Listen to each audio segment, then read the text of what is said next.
Énergie, Chine et États-Unis. La vraie bataille du futur. Nous vivons aujourd'hui une transition technologique mondiale, d'une ampleur rarement observée dans l'histoire moderne. Une transformation profonde, parfois déroutante, car le pays qui a inventé ou perfectionné une grande partie des technologies qui rendent cette transition possible semble avoir fait le choix de renoncer à son rôle de leader. Il ne s'agit pas ici uniquement d'intelligence artificielle.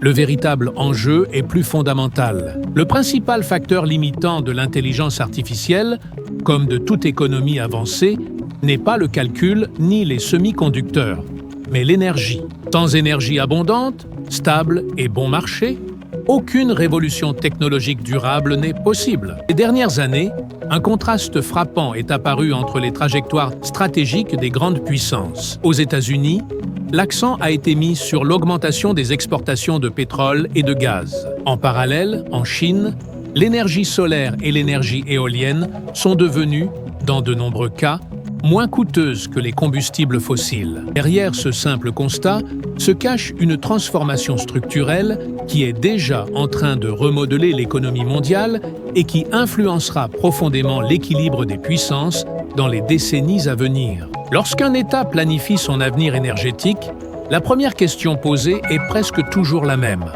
Combien cela va-t-il coûter?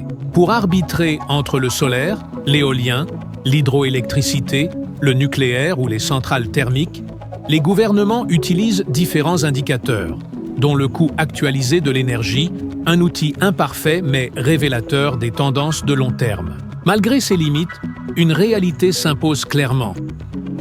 Sur plusieurs décennies, le coût de production de l'énergie solaire et de l'énergie éolienne terrestre a connu une baisse continue et spectaculaire. En l'espace de 15 années environ, le coût de l'énergie solaire a été divisé par près de 10. Cette baisse s'explique par une caractéristique essentielle. Ces sources d'énergie ne dépendent pas du prix d'un combustible. Elles reposent presque exclusivement sur le coût des technologies elles-mêmes. À mesure que les panneaux solaires, les turbines et les procédés industriels s'améliorent, les coûts continuent de diminuer. Même en tenant compte de l'intermittence du soleil et du vent, ces sources deviennent progressivement les plus compétitives, quelles que soient les méthodes de comparaison utilisées. À cette dynamique s'ajoute une autre révolution, tout aussi décisive, celle des batteries. Les batteries au lithium, de plus en plus performantes et abordables, jouent un rôle central dans la stabilisation des réseaux électriques. Elles permettent de stocker l'énergie produite en excès et de la restituer lorsque la demande augmente. Certaines régions du monde démontrent déjà l'efficacité de cette approche. Là où les batteries sont déployées à grande échelle, les réseaux gagnent en résilience et réduisent leur dépendance aux énergies fossiles d'appoint.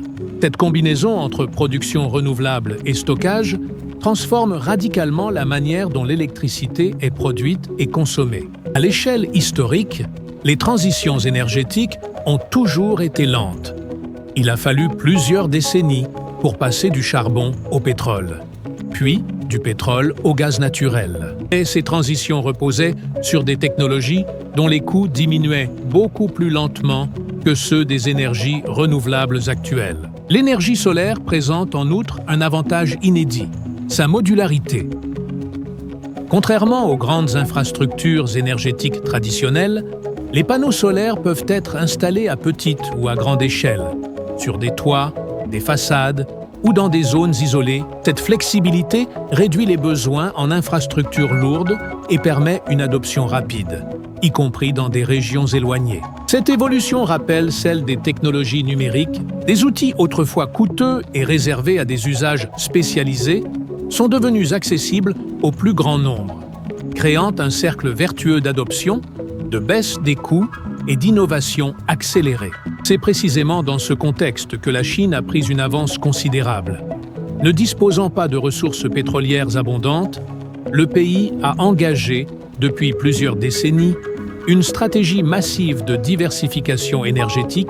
Après avoir longtemps dépendu du charbon, la Chine a investi à une échelle sans précédent dans les énergies renouvelables. Aujourd'hui, la majorité des nouvelles capacités solaires et éoliennes mondiales sont installées sur son territoire. En une décennie, la Chine a ajouté à son réseau électrique plus de capacités renouvelables que certains pays ne produisent d'énergie toutes sources confondues. Cette transformation énergétique est étroitement liée à un autre secteur clé: les véhicules électriques. Un véhicule électrique n'est aussi propre que l'électricité qui l'alimente. Plus le réseau devient renouvelable, plus le transport électrique réduit les émissions et la dépendance aux importations de carburant.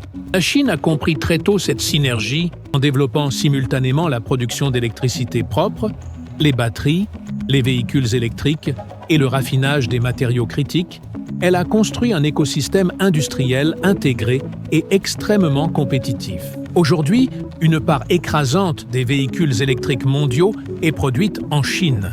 Ces véhicules utilisent des batteries, des matériaux et des composants issus du même système industriel, renforçant encore la position du pays sur les chaînes de valeur mondiales. Ce leadership énergétique et industriel a des conséquences géopolitiques majeures.